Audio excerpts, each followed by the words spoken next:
Mengemban tugas mencegah serta memberantas pencucian uang dan pendanaan terorisme, Pusat Pelaporan dan Analisis Transaksi Keuangan atau PPATK menilai pola penipuan investasi dari dulu hingga kini tak berubah. Yang berbeda, hanya medianya yang semakin canggih. Sekarang sudah kita mengantisipasi money laundering 5.0. Semuanya menggunakan artificial intelligence, menggunakan robot, menggunakan nama anonim, menggunakan cloud, bahkan kita tidak bisa melihat transaksinya justru di situ. Berdasarkan hasil analisis lembaganya, Kepala Pusat Pelaporan dan Analisis Transaksi Keuangan Ivan Yustiavandana meyakini pelaku investasi bodong yang bekerja sama dengan Crazy Rich masih banyak di luar sana dan terus memanfaatkan ketidaktahuan publik akan pola penipuan yang dilakukan. Medianya tadinya sekedar menggunakan akte ons-nya tadi yang dipalsukan, sekedar menggunakan akte deposito yang isinya ratusan triliun, sekarang menggunakan media fintech, sekarang menggunakan media Bitcoin, sekarang menggunakan media Ethereum, kripto dan segala macam itu. Selain kasus yang melibatkan Crazy Rich, Ivan Yustiavandana mengatakan tindak pidana pencucian uang di bidang kehutanan dan lingkungan hidup atau Green Financial Crimes saat ini masih menjadi fokus lembaganya karena merusak tatanan dunia dan mengancam keberlangsungan lingkungan. Pertanyaannya kan ini uangnya lari kemana gitu ya. Nah itu konsepnya ada Green Financial Crime. Jadi tindak pidana pencucian uang yang berasal dari eksplorasi ilegal sumber daya alam. Itu angkanya juga kalau di dunia itu kan itu miliar US dollar itu.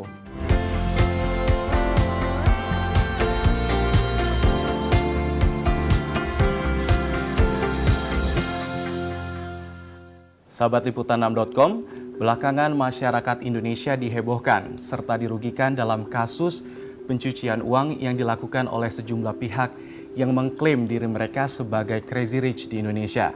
Namun satu persatu oknum tersebut berhasil diamankan oleh pihak kepolisian Republik Indonesia lewat pantauan dari Pusat Pelaporan dan Analisis Transaksi Keuangan atau PPATK. Lantas bagaimana cara kerja dari PPATK dalam menelusuri aliran dana pencucian uang tersebut?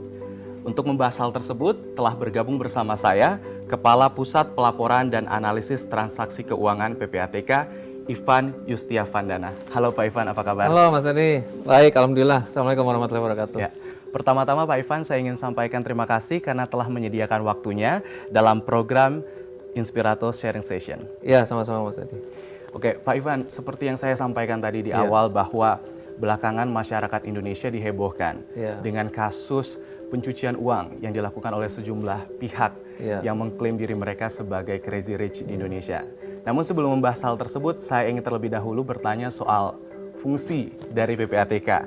Kan dijelaskan dalam pasal 39 Undang-Undang Nomor 8 Tahun 2010 bahwa fungsi dari PPATK itu sendiri adalah mencegah dan memberantas tindak pidana pencucian uang. Lantas bagaimana cara PPATK di lapangan menjalankan fungsi tersebut? Ya Mas Edi, jadi memang berdasarkan Undang-Undang Nomor 8 Tahun 2010, tugas utama PPATK itu kan adalah melakukan upaya pencegahan dan pemberantasan tindak pidana pencucian uang, ya kan. Nah, kita ada balance nih antara preventif dengan post action gitu ya, menangani kasus dan segala macam. Ya prinsipnya bahwa PPATK menjadi focal point dari kita namakan pergerakan anti pencucian uang dan pendanaan terorisme ya, rezim APU PPT ya, singkatnya seperti itu. Nah, ada kewajiban untuk pihak pelapor itu bisa bank, bisa non bank untuk melaporkan kepada PPATK beberapa transaksi keuangan, misalnya transaksi keuangan mencurigakan, transaksi keuangan tunai, kemudian bahkan lintas batas seperti bea cukai juga harus melaporkan kepada PPATK, menyampaikan laporan kepada PPATK. Nah, atas dasar laporan itulah kemudian PPATK melakukan upaya analisis, upaya pemeriksaan. Jadi sekarang itu PPATK perkembangannya sudah semakin masif ya Mas Teddy. Sekarang itu PPATK sudah menerima laporan transaksi sampai 45.000 transaksi per jamnya. Nah, itu bisa kemudian PPATK analisis, bisa kemudian PPATK lakukan misalnya melakukan kajian sederhana untuk disampaikan kepada pihak-pihak yang berkepentingan dalam hal contohnya misalnya apabila melakukan pemilihan terkait dengan pejabat tinggi. Nah, PPATK menyampaikan permintaan dari pihak panitia seleksi. Nah, itulah yang kombinasi itulah yang kemudian PPATK bertugas melakukan upaya pencegahan dan pemberantasan. Dan kemudian nanti pemberantasannya misalnya ada penegakan hukum, ada kasus, dari database itu muncul kasus, kemudian ada permintaan dari penegak hukum terkait penelusuran dana, seperti itu upaya pemberantasan itu Mas tadi. Dari PPATK ya Pak? Dari PPATK ya. Nah, Bapak sudah malang melintang di PPATK kurang lebih hampir 20 tahun. Bahkan Pak Ivan sendiri pernah memimpin pelaksanaan fungsi PPATK dalam memproduksi hasil analisis, hasil pemeriksaan, dan riset strategis di bidang anti pencucian uang dan pencegahan pendanaan terorisme atau APU-PPT. Bagaimana Pak Ivan melihat pola pencucian uang yang terjadi dahulu dan kini? Ya, memang apabila dilihat dari perkembangan ya, saya memang udah hampir 20 tahun di PPATK. Perkembangannya di tahun pertama itu kan orang melakukan pencucian uang dengan pola yang sederhana ya, orang melakukan contohnya misalnya melakukan tindak pidana korupsi, ditabung di rekening dia sendiri atau dibelikan aset dengan nama dia sendiri, kemudian orang berubah menggunakan bukan hanya sekedar tabungan tapi instrumen transaksi lainnya, dibelikan aset dengan menggunakan nama orang lain, lalu berubah lagi ya dengan menggunakan kombinasi instrumen, lalu berubah lagi dengan menggunakan perbedaan negara, lalu berubah lagi dengan menggunakan fintech, lalu berubah lagi dengan menggunakan cryptocurrency sekarang ini. Jadi memang transformasinya dari kalau kita bilang revolusi industri 1.0 itu kan kita menyebutnya menggunakan istilah money laundering 1.0. Sekarang sudah kita mengantisipasi money laundering 5.0. Semuanya menggunakan artificial intelligence, menggunakan robot, menggunakan nama anonim, menggunakan cloud, bahkan kita tidak bisa melihat transaksinya, justru di situ Bitcoin, Ethereum dan segala macam. Jadi transformasi perkembangannya, kompleksitasnya juga memang luar biasa. Mereka bertransformasi. Karena memang semakin kuatnya di perbankan, mereka bertransformasi untuk menggunakan instrumen keuangan lain. Semakin kuatnya penegakan hukum, mereka menggunakan kompleksitas yang berbeda, mereka menggunakan jurisdiksi yang berbeda, seperti itu Mas tadi. Memang menarik, 20 tahun perkembangan APU-PPT ini ibaratnya dari sesuatu yang sederhana sekarang sudah sesuatu yang invisible ya, di publik sudah invisible. Kita tidak bisa lagi melihat transaksinya, semua udah di cloud dan segala macam. Itu. Bagaimana PPATK mengikuti cara dari pelaku pencucian uang tersebut, Pak? Apakah juga harus melakukan penyesuaian secara cepat seperti itu? Ya pastinya PPATK juga harus bertransformasi ya. Dari sisi organisasi kita juga sudah berubah beberapa kali, struktur sudah berubah, kemudian undang-undang juga sudah 3 kali berubah. Pihak pelapor yang tadinya cuma bank dan non bank sekarang sudah bahkan menjadi profesi akuntan, notaris, konsultan hukum ya. Terus kemudian penyedia barang dan jasa, kemudian misalnya balai lelang, semua udah diwajibkan untuk melaporkan kepada PPATK. Transformasi juga berubah. PPATK tadinya menggunakan sistem katakanlah dulu modelnya adalah Windows sederhana, sekarang sudah menggunakan sistem-sistem lain, dan bahkan sekarang tuh PPATK sudah menerapkan yang namanya sistem GoML ya, Go Anti Money Laundering, yang itu sudah diterapkan di beberapa negara. Sudah terkoneksi. Nah, per Februari 2021 kita menginstal yang namanya GoML sehingga pihak penyedia jasa keuangan ini melaporkan juga menggunakan kanal GoML. PPATK bekerja sudah paperless ya, kemudian komunikasi kami dengan pihak PJK juga sudah instan gitu ya. Jadi itulah transformasi itu yang kami kerjakan sekarang Mas Teddy. Jadi memang selain sumber daya kami juga kami utilisasi, capacity building terus kita lakukan, kita belajar ke beberapa negara, kita kirim teman-teman untuk sekolah, dan ya kita siap untuk menghadapi perkembangan apapun di luarnya. Seperti itu Mas. Ya. Selanjutnya saya ingin bertanya soal tantangan yang dihadapi oleh PPATK. Dalam pasal 37 Undang-Undang Nomor 8 Tahun 2010 disebutkan bahwa pencegahan dan pemberantasan tindak pidana pencucian uang telah memberikan kedudukan yang sangat kuat untuk PPATK dalam menjalankan fungsinya. Apakah di lapangan masih ada pihak-pihak yang berusaha untuk menolak dan mencampuri kewenangan dari PPATK?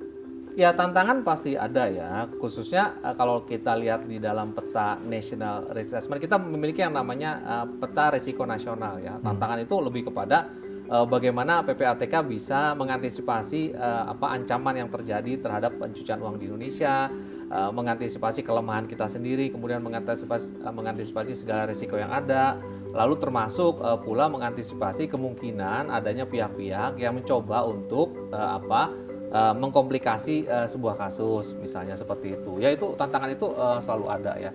Tapi kalau kemudian intervensi, kemudian ada apa lembaga lain yang mencoba menginfluensi, sejauh ini saya rasakan tidak ada ya. Justru kita seringkali mendapatkan misalnya informasi tambahan dari instansi lain, kemudian kita diminta oleh instansi lain untuk memberikan masukan kepada instansi tersebut, bisa pemilihan pegawai, pengungkapan kasus di internal, ya seperti itu Mas.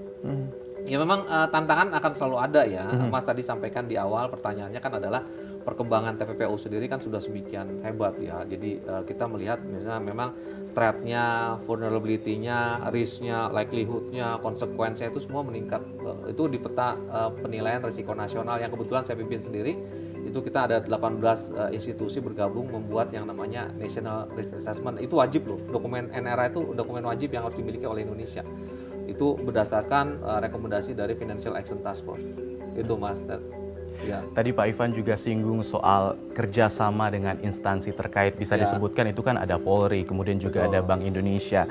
Nah, dalam menjalankan fungsi dari PPATK itu kan PPATK juga berwenang mengkoordinasikan upaya pencegahan tindak pidana pencucian uang. Sejauh ini di lapangan, kinerja dengan instansi terkait itu seirama tidak Pak?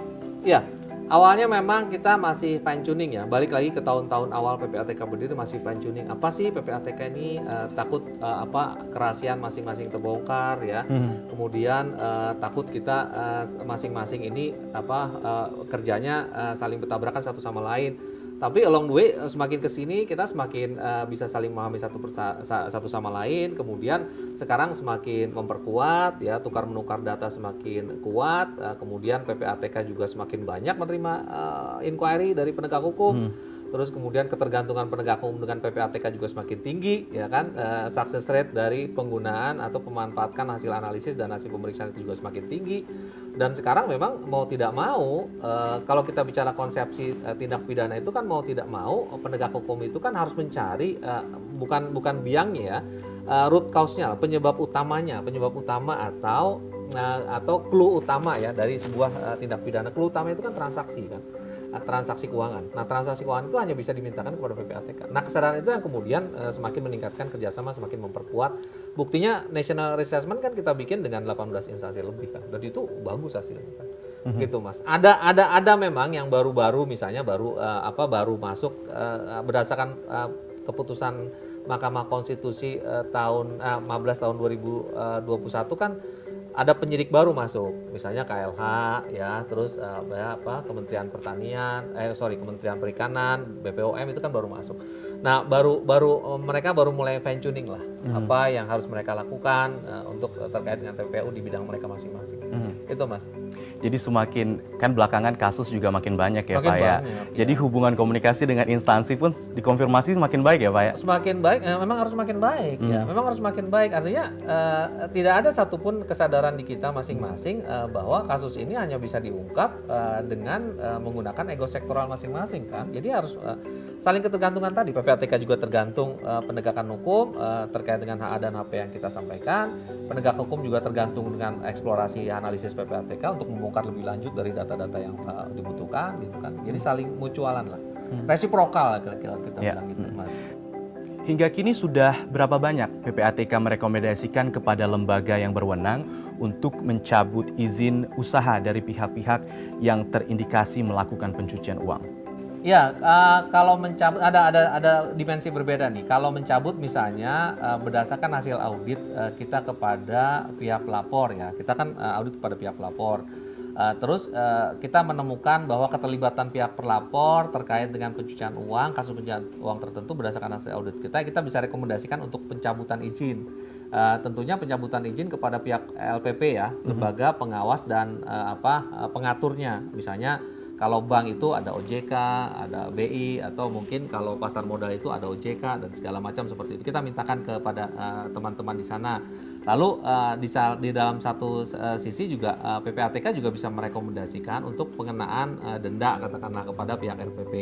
Tapi untuk mengenakan pencabutan izin terhadap para pelaku TPPU itu sepenuhnya kewenangan dari si aparat penegak hukum. PPATK bisa menyampaikan misalnya ada pedagang valuta asing terlibat dalam kasus narkoba gitu ya. PPATK dalam dalam rekomendasinya bisa menyatakan bahwa ini melakukan tindak pidana pencucian uang ya. Nah, kemudian tergantung temuan dari teman-teman penyidik apakah kemudian solid temuannya untuk kemudian mereka lakukan pencabutan izin atau merekomendasikan kepada LPP-nya tadi untuk melakukan pencabutan izin gitu ya. Tapi itu udah banyak sekali Mas. Kalau yang seperti itu ya ratusan ya kalau saya bilang ya. Kalau penghentian sudah ribuan, kalau kasus sudah ribuan. Kalau untuk spesifik kita minta penghentian atau pencabutan ya udah ya saya bisa bilang sudah ratusan. Ya. Jadi kasus mungkin yang terdengar di publik ini bukan itu saja ya Pak. Jadi banyak sekali kasus-kasus di luar itu yang terjadi ya Pak ya. Oh enggak Mas. Kalau makanya kita bilang kalau Mas tadi lihat ya kasus misalnya Crazy Rich dan segala macam itu kan hanya sekedar puncak gunung es ya. Jadi kalau teman-teman kami teman-teman analis dan teman-teman Riksa lihat itu ya masif di balik itu banyak sekali tindakan-tindakan yang serupa dengan itu kan. Hanya tidak terbongkar atau sebelumnya sudah kita bongkar, sudah bisa menghindari kerugian lebih besar di masyarakat, hanya tidak terblow up di Mas Teddy, di teman-teman media gitu ya, sehingga publik tidak terinformasi. Tapi yang paling penting kan adalah message-nya pemerintah, negara hadir dan sudah melakukan upaya proteksi terhadap publik. Itu dia. Baik, baik. Pak Ivan, saya ingin langsung bertanya soal pembahasan kita pertama tadi soal Crazy Rich di Indonesia. Nah, terkait dengan Crazy Rich tersebut, bagaimana cara PPATK mendeteksi apakah mereka melakukan pencucian uang atau tidak? Ya jujur ya istilah Crazy Rich ini kan apanya yang crazy, apanya yang rich gitu ya. Apakah memperoleh rich-nya itu dengan cara yang crazy gitu ya. Tapi ini kan istilah publik ya Crazy Rich. Bagi PPATK sih tidak penting istilah Crazy Rich atau tidak ya. Yang terjadi sekarang itu kan adalah fenomena di mana fenomena itu dianggap sesuatu yang baru oleh publik, tapi sesungguhnya oleh PPATK ini sesuatu yang lama loh ya. Jangan salah, apa yang terjadi ini bukan sesuatu yang baru, ini ada yang lama. Mas Ted ingat tahun 90-an, 93 itu kita sudah mengalami kasus misalnya si Gus Mau yang menyatakan bahwa ada kandungan emas sekian puluh juta ons, sekian puluh juta ton di wilayah Busang, sehingga orang kemudian banyak invest di situ. Lalu kemudian ada Kisar ya, Kurnia Alam Raya perkebunan, sehingga kemudian menjanjikan investasi untung orang di situ. Terus kemudian ada First Travel, terus kemudian ada dukun yang menggandakan uang palsu, terus kemudian banyak kasus-kasus serupa gitu. Ini kan sesuatu yang baru, sesuatu yang lama sebenarnya. Hanya perkembangan teknologi semakin banyak, semakin maju, masyarakat semakin literasi publiknya terkait dengan gadget makin banyak, tambah lagi suasana pandemik, ada orang yang kemudian menawarkan investasi dan kemudian mengkampanyekan dirinya sebagai orang yang kaya, yang crazy tadi dengan dapat instan, dan kemudian itu menjadi mudah untuk memancing publik gitu ya. Kasus BRIEX itu kan, kasus BRIEX yang tahun 93 itu kan dia mengatakan ada kandungan emas sekian juta ton itu kan, padahal emasnya kan cincin kawin dia, cincin nikah dia yang dihancurkan, dilebur, dicampur pasir, dideklar kepada orang ini adalah kandungan emas di Busang sebagai bukti, dan orang kan banyak miliaran juga kan masuk. Ya, sesuatu yang lama, cuma transformasi dengan menggunakan fintech, dengan menggunakan teknologi ini, itulah yang kemudian dianggap sebagai yang baru. Ya. Gitu tuh. Kunci poin utamanya juga karena sosial media, Pak. Sosial media, ya benar, Mas Adi. Karena semakin orang melek sosial media, literasi sosial media yang semakin kuat, dan kemudian menimbulkan irasionalitas yang semakin berkurang.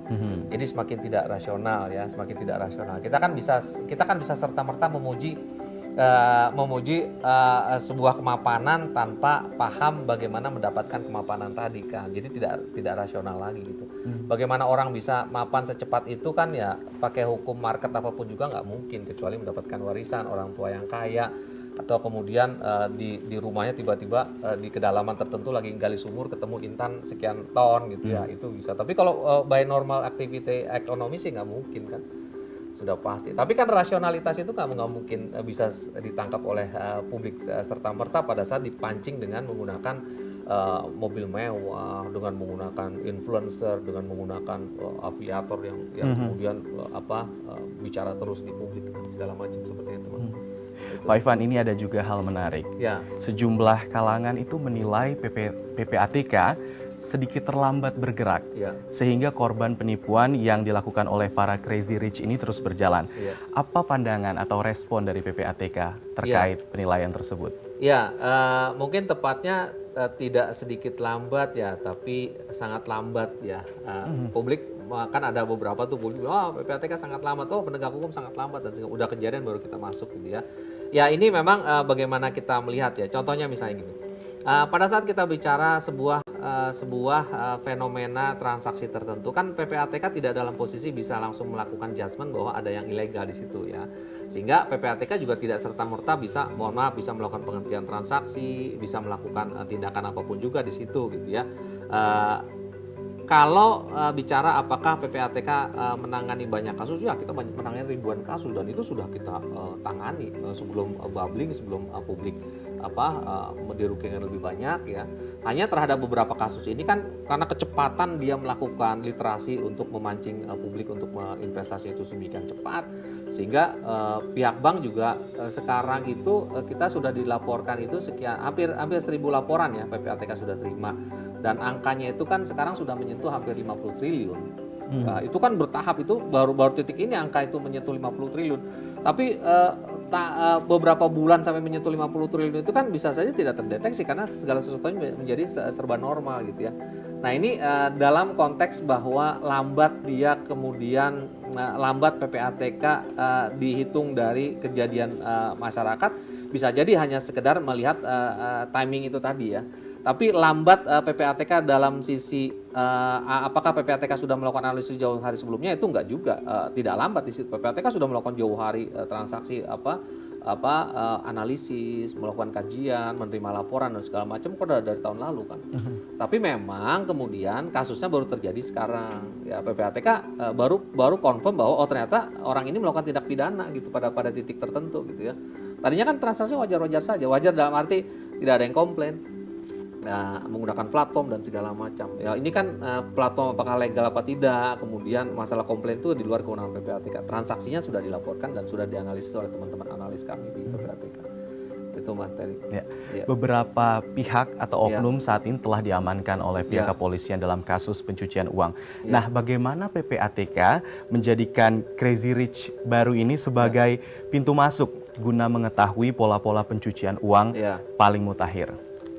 Ya memang selain memang orang-orang tadi yang Crazy Rich tadi sudah ditahan oleh teman-teman di kepolisian kan, PPATK memang sudah punya beberapa nama yang melakukan aktivitas serupa ya. PPATK sudah melakukan kajian, analisis ataupun pemeriksaan terhadap kasus-kasus yang menggunakan metode transaksi yang serupa, identik lah ya.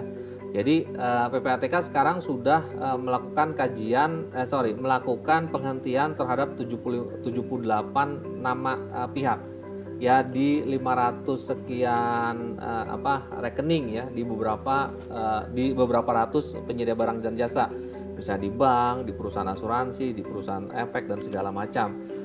Hanya bagi PPATK memang sekali lagi ya secara substantif tidak ada hal yang baru.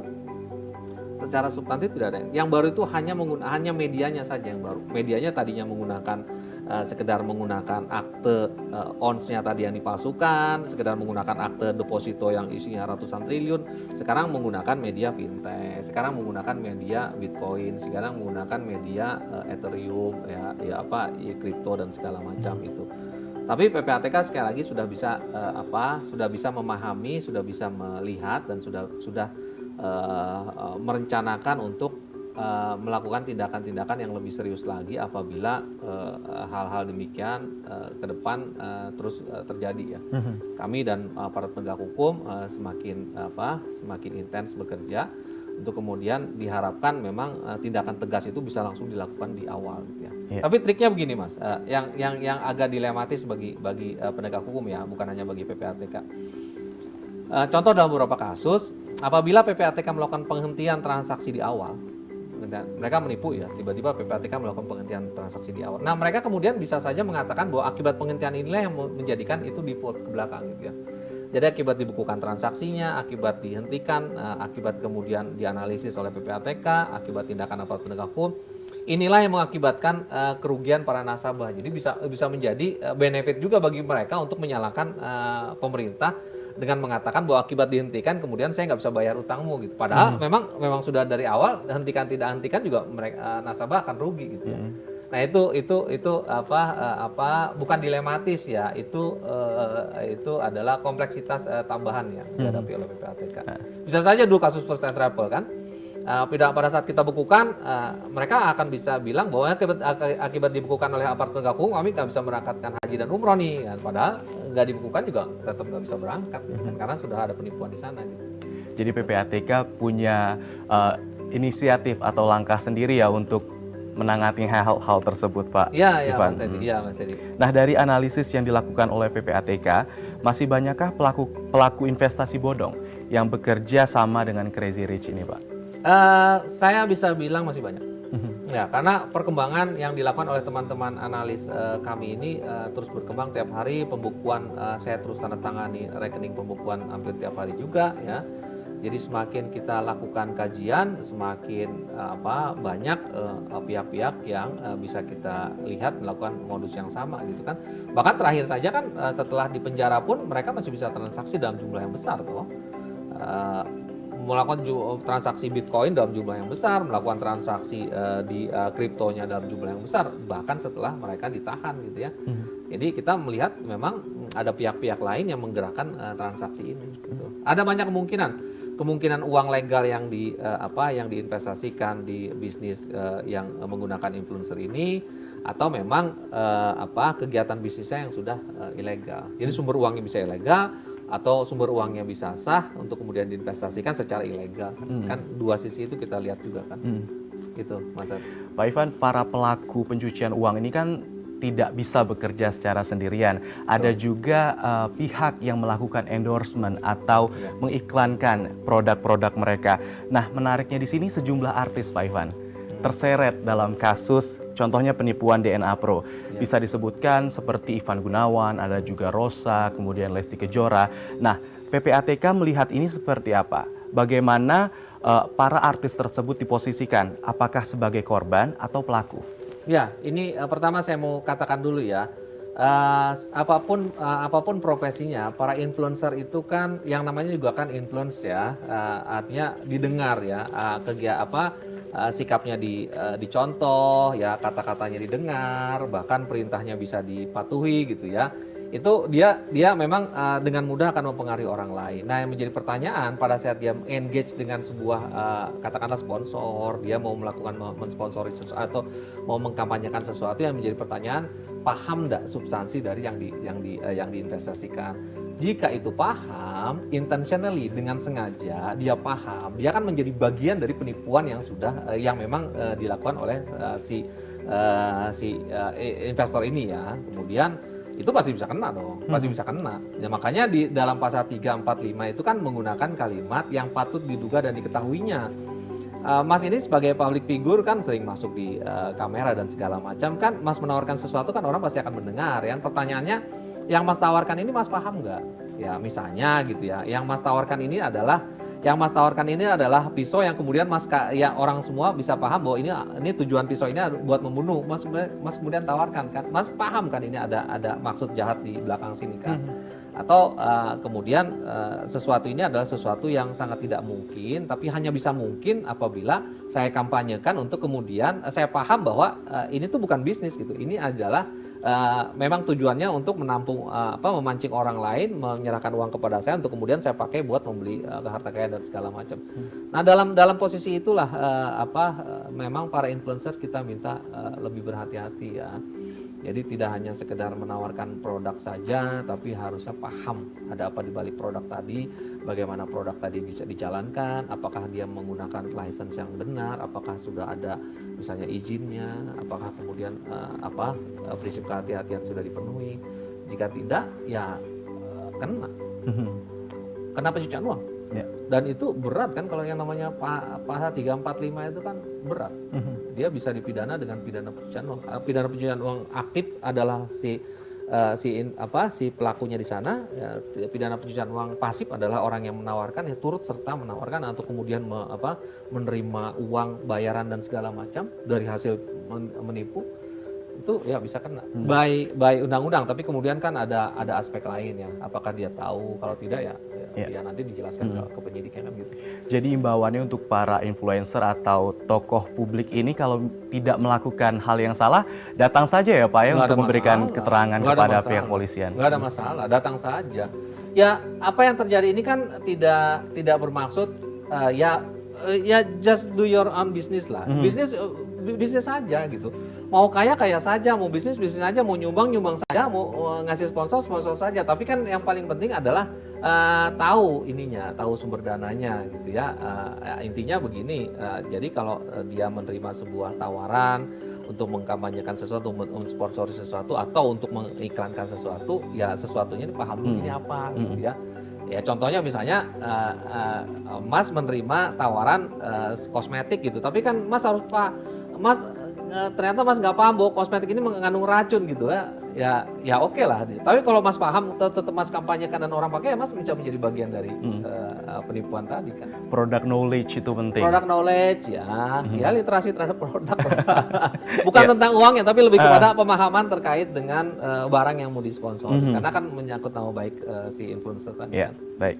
Ya. Pak Ivan, ini dari tadi kita membahas soal kasus pencucian uang yang dilakukan oleh Crazy Rich di dalam negeri. Nah, publik juga ingin tahu soal kasus pencucian uang yang terjadi di luar negeri. Bagaimana langkah PPATK untuk menjerat pelaku pencucian uang yang berada di luar negeri? Ya, PPATK kan memiliki yang namanya forum PPATK sedunia, ada di Egmont Group ya. Jadi di semua beberapa negara itu, di semua negara itu memiliki yang namanya FIU, Financial Intelligence Unit atau PPATK-nya. Nah, itu PPATK bekerja sama ya. PPATK menerima informasi apabila ada pelaku tindak pidana pencucian uang di luar. PPATK menerima informasi yang disampaikan kepada apa yang disampaikan oleh FIU luar kepada PPATK untuk kemudian PPATK serahkan informasi ke sana ya. Atau PPATK meminta informasi kepada FIU luar terkait dengan pencucian uang ya. Misalnya ada pelaku di Indonesia mentransfer ke sana, kita minta di sana, atau pelaku di sana minta ke kita. Seperti itu, kita mutualan, resiprokal ya, kita menginformasikan atau kita menerima informasi dari mereka gitu. Memungkinkan ya karena ada kerjasama dengan PPATK yang tersebar di luar negeri. Ya sangat memungkinkan Mas Eri. Ya. Dengan masifnya penggunaan transaksi digital dalam berbagai platform pembayaran elektronik saat ini, apa kira-kira kesulitan yang dirasakan oleh PPATK dalam menjalankan fungsi APU-PPT? Ya, memang kesulitannya lebih kepada ya kita melihat ada beberapa regulasi yang kita butuhkan untuk terus diperkuat ya. Misalnya regulasi terkait dengan Bitcoin, regulasi terkait dengan urusan fintech ini sudah ada, cuma harus ada beberapa yang diperkuat lagi ya. Terus kemudian koordinasi sudah kuat ya, lalu kemudian itu harus dipercepat, kemudian harus masing-masing bekerja tanpa sekat gitu ya. Dan PPATK tentunya terus mengembangkan kapasitas PPATK sendiri, utilisasi terhadap sistem yang kita punya, dan kemudian ya capacity building dari teman-teman kami di PPATK itu Mas Teddy. Pak Ivan pernah menyinggung soal big data analitik. Kira-kira apa pentingnya penggunaan big data dalam mendeteksi terjadinya pencucian uang? Ya, kalau saya bilang sih mengantisipasi ya, dalam rangka mengantisipasi perkembangan teknologi yang masifnya scattered data ada di mana-mana. Kemudian kita memasuki seperti yang di awal tadi, kita memasuki money laundering 5.0 sehingga aplikasi terhadap big data itu adalah sesuatu yang is a must ya, sesuatu yang harus wajib dilakukan ya. Sehingga dengan demikian big data itu akan memudahkan integrasi data PPATK, akan memudahkan PPATK bekerja, akan memudahkan accessible terhadap seluruh data yang ada gitu ya. Kita data bisa kita klasterkan, data kemudian bisa kita tidak scattered lagi kemana-mana, sehingga kemudian menjadi lebih akurat lagi upaya analisis dan pemeriksaan yang PPATK lakukan. Ya karena memang PPATK sendiri kan ya seperti saya sampaikan tadi, bisa dibayangkan 45.000 transaksi per jam. Tidak kurang. Dan itu kan datanya itu kan dependent data, berhubungan dengan satu sama lain kan, open source dan segala macam. Itu kemudian butuh mekanisme penggunaan big data tadi, artificial intelligence kita aplikasikan di PPATK. Seperti itu Mas. Ya memang tuntutan zamannya seperti itu, tidak bisa tidak. Bicara soal updatean terakhir nih Pak. Ya. apakah PPATK punya teknologi Ya. yang cukup memadai untuk berhadapan dengan para pelaku pencucian uang yang zaman sekarang ini Ya. teknologi mereka juga tak kalah canggih gitu Pak? Ya, memang. Di awal kan tadi saya sampaikan PPATK sudah mengaplikasikan yang kita sebut dengan GoML, ya GoML, Go Anti Money Laundering. Terus untuk pendanaan terorisme kita sudah memiliki yang namanya platform Sipendar, ya, sistem informasi pendanaan terorisme. Terus kemudian kita juga sudah tergabung dalam Egmont Secure Web. Jadi seluruh FIU anggota Egmont itu berkumpul di dalam satu platform yang sama sehingga pertukaran tukar menukar informasi dilakukan di situ. Terus kemudian kita juga sudah mengaplikasikan yang namanya Triple P, ya, PPP itu Public Private Partnership di kita. Lalu kita kemudian menggunakan beberapa aplikasi yang mungkin detailnya tidak bisa saya sampaikan kepada publik karena itu rahasia PPATK, dan itu menjadi poin-poin penting bagi PPATK dalam bekerja mengantisipasi semua perkembangan teknologi yang ada di dunia, tidak hanya di Indonesia. Ya, karena kita harus mengikuti standar internasional nih. PPATK nggak bisa hanya menggunakan aplikasi yang kita inginkan secara domestik. Karena terkoneksi di dunia, PPATK menginstal yang sistem yang memang standarnya internasional, yang kita juga beli dari luar kan, seperti itu Mas. Selain pencucian uang yang dilakukan oleh para Crazy Rich, apa kasus yang saat ini sedang menjadi fokus dari PPATK? Oh iya, ini menarik nih. Kan PPATK kan masuk PPATK dan rezim APU PPT anti pencucian uang dan pendanaan terorisme itu kan masuk 20 tahun sekarang ya. Jadi quick win PPATK di 20 tahun APU PPT ini adalah terkait dengan green financial crime. Ya. Jadi kalau Mas lihat ya, atau pemirsa lihat, kan sekarang euforia dunia itu adalah green economy. Pak Presiden juga mencanangkan green economy. Lalu kemudian kita harus berhati-hati nih dengan eksplorasi alam ya. Kita harus jaga alam kita hati-hati untuk generasi berikutnya ya. Berapa pembalakan liar terjadi, berapa illegal mining terjadi, berapa illegal fishing terjadi, kemudian wildlife dan segala macam ini harus kita proteksi nih. Nah, inilah yang kemudian kita kemas dalam money laundering di sektor kehutanan. Nah, ini kita istilahkan dengan green financial crime ya. Jadi kalau sekarang kita kembali ke sumber daya angin, air, kemudian matahari ya. Nah, lalu kompensasinya adalah jangan sampai eksplorasi ilegal terkait misalnya ada pertambangan ilegal, penebangan kayu ilegal itu bebas menikmati ini. Ya, kalau yang legal itu dibatasi ya, yang legal dibatasi, nggak boleh ekspor lebih dari ini, nggak boleh menggali ini, nggak boleh sebanyak ini dan segala macam. Yang ilegal harus kita basmi dong. Nah, pertanyaannya kan ini uangnya lari kemana gitu ya. Nah, itu konsepnya ada green financial crime. Jadi tindak pidana pencucian uang yang berasal dari eksplorasi ilegal sumber daya alam. Oh, itu angkanya juga kalau di dunia itu tidak kan kalah jauh ya Pak. itu kalah. Miliar US dollar itu, ya kan, artinya ribuan triliun. Ya hutan kita misalnya ditebang habis itu secara ilegal berapa triliun gitu ya. Terus kemudian eksplorasi pertambangan kalau ada ilegal berapa triliun lagi gitu kan. Terus illegal fishing yang dirampok dari sumber daya laut kita berapa triliun lagi. Nah, itu uang itu harus kita jaga tuh, jangan sampai mengganggu integritas sistem keuangan kita. Gitu kan. Jadi itu disebut sebagai green financial crime. Ya. Itu yang terbaru ya Pak ya? Terbaru itu, Mas. Semoga bisa diatasi juga Pak ya. Semoga PPATK juga punya langkah absolut untuk menghadapi kasus tersebut. Ya. Terakhir nih Pak, sebelum kita tutup wawancara kita, pesan Pak Ivan terhadap masyarakat Indonesia soal kasus pencucian uang dan juga fenomena dari Crazy Rich yang sangat merugikan. Ya, prinsipnya bagi publik itu yang paling penting pada saat publik ingin berinteraksi ya, mengengage ya, atau berhubungan dengan tawaran-tawaran bisnis dengan menggunakan platform, itu harus dipertimbangkan publik itu harus memiliki yang namanya tingkat resiko ya, harus memahami tingkat resiko publik sendiri. Masing-masing kita kan memiliki tingkat resiko yang berbeda nih. Saya sanggup mengantisipasi resiko sampai sini, orang lain sanggup lebih rendah atau bahkan lebih tinggi gitu ya. Itu pertama. Yang kedua, harus pastikan mengenai perizinan tadi, dan yang ketiga yang paling penting, tidak mungkin sebuah mekanisme bisnis ini berdiri sendiri. Dia harus ngeling dengan misalnya bunga perbankan, harus ngeling dengan ekonomi pasar, pertumbuhan ekonomi, pertumbuhan indeks paham pasar modal dan segala macam. Itu dia. Terus tetap rasional.